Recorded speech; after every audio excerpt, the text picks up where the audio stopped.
Good afternoon, ladies and gentlemen. Shalom. I'm David Mensa, Israeli government spokesman for the National Public Diplomacy Directorate in the Office of the Prime Minister. This Monday, the 16th of December, day 437 of this October the 7th war. In the last few minutes, sirens sounded here in central Israel. A missile was launched from Yemen. The missile was intercepted by the Israeli Air Force before it crossed into Israeli territory.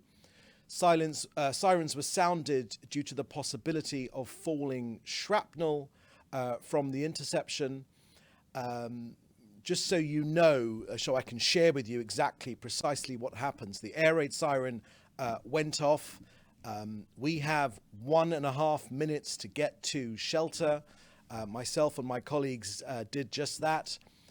And that means not just me here working in Israel, but every single person living in this area. So that's millions of people, children, mums, dads, old people having to run to shelter because of this Yemeni missile. Yemenis and the Houthis in particular should understand very, very well, as the Houthis understand, and as Hezbollah understand very well, as Hamas understand very well, that Israel's patience is not inexhaustible.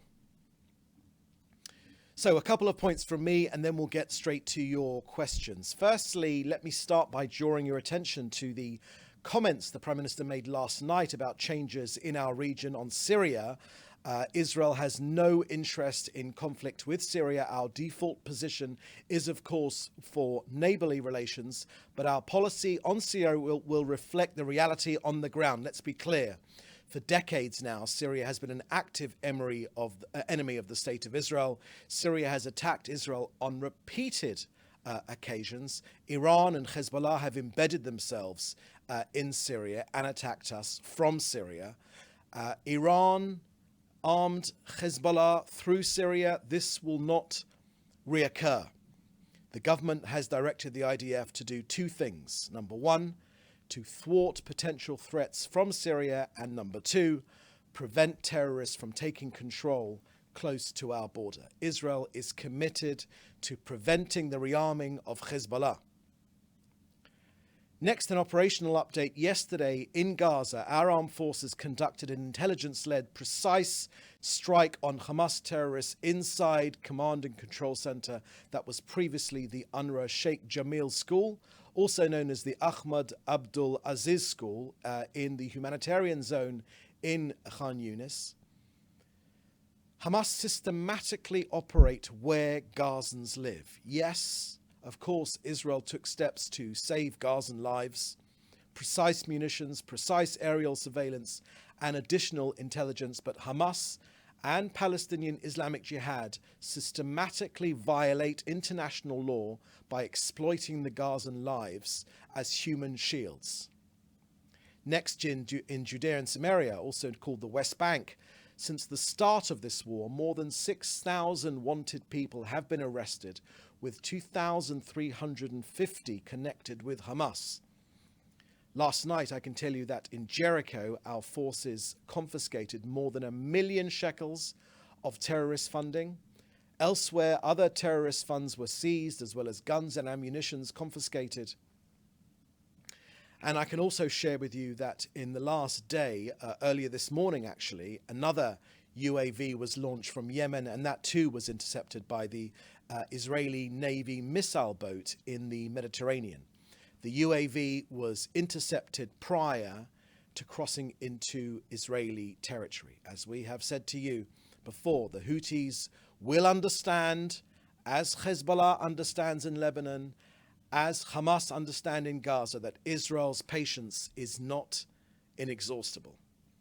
And finally, to Kogat, our latest figures in the last 24 hours, 254 humanitarian aid trucks went into Gaza, 42 via the Erez crossing, 212 via Kerem Shalom crossing.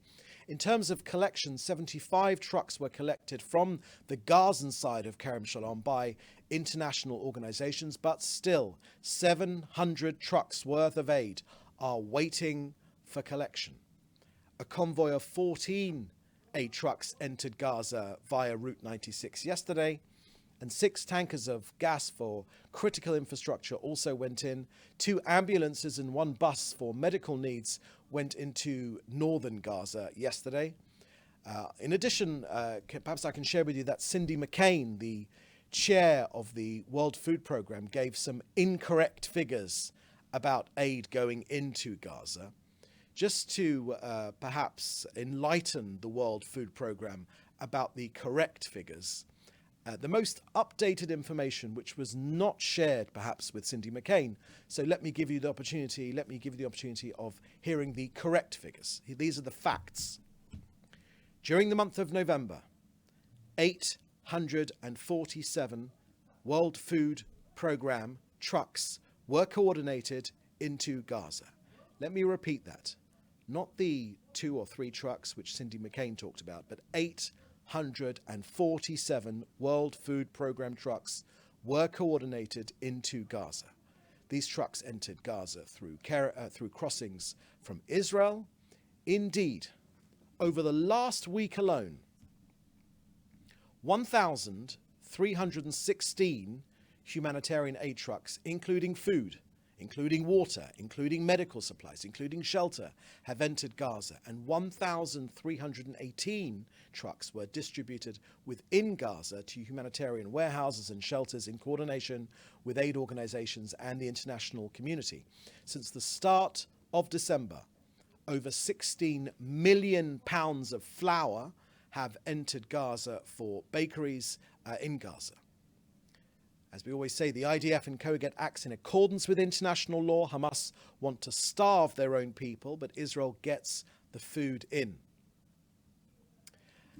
Okay, first question here I can see here is from Joel Pollock. Can I also, just before we start the questions, apologise to you for the late starting of this briefing due to the Yemeni missile, the Houthi missile, which was fired at us just a few moments ago.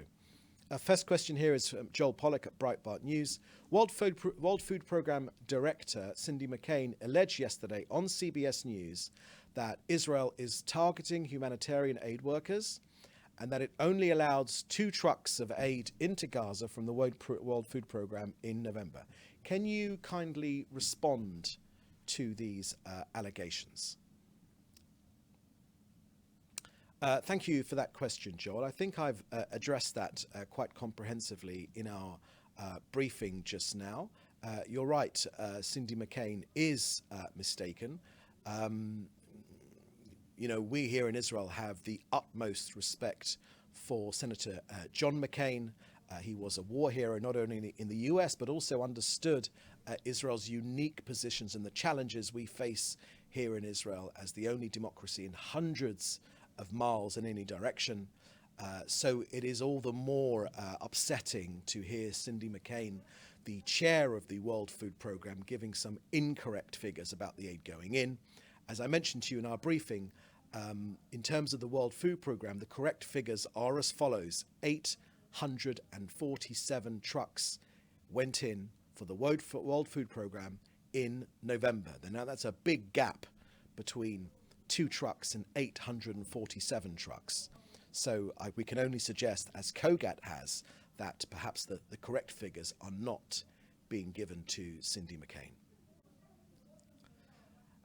And second question is from Joel Pollock. Can you explain the special circumstances for the Prime Minister's postponed testimony tomorrow? Thank you for that question, Joel. We've got nothing to add on that. Question from David Clement from the News Forum. Does the Prime Minister's office comment about the Henry Jackson Society report in the Telegraph stating that the civilian death toll in Gaza are inflated? Thank you for that question, David. We have, on numerous occasions, questioned 2 things. Number one, why media takes the Hamas figures, the Hamas health ministry figures on face value. Hamas, an organization that murdered 1,200 of our citizens, mostly civilians, that committed the most appalling atrocities, that Hamas that are willing to fight to the last Gazan, Hamas that are not only upset they're not upset that Gazans have been killed, they only wish more Gazans have been killed, that Hamas that are prepared to fight to the last Gazan. We do, of course, believe that the figures which they use are incorrect. We here in Israel see harm caused to civilians as a tragedy, while Hamas, of course, sees harm caused to civilians as a strategy.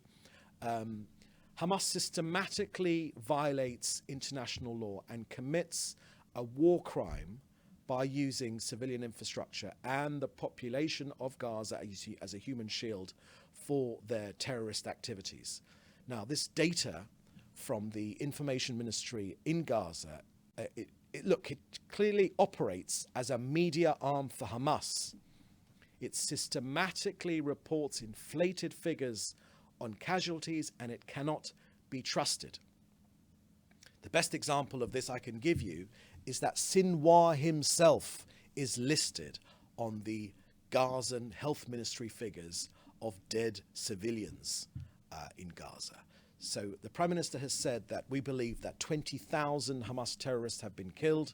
Within these figures, there are many, many mistakes. Firstly, that deaths from natural causes inside Gaza are also included in these figures, that these figures are routinely inflated, they are not true, and the experts, John Spencer from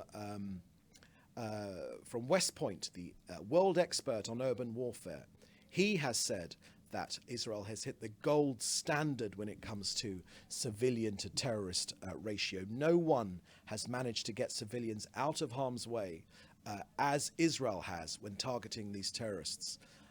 The same is true for other military experts as well. For instance, Mr. Kemp, the former British head of armed forces in Afghanistan, or Andrew Fox, another British senior military officer. He too has highlighted that these figures cannot be trusted. Okay, that seems to be the last question. So, that's the last question. So thank you for joining us, ladies and gentlemen. We'll be back again for another briefing. In the meantime, you can catch us in the usual way. And thank you for joining us. Please do stay safe, and we'll see you next time. Thank you. Bye-bye.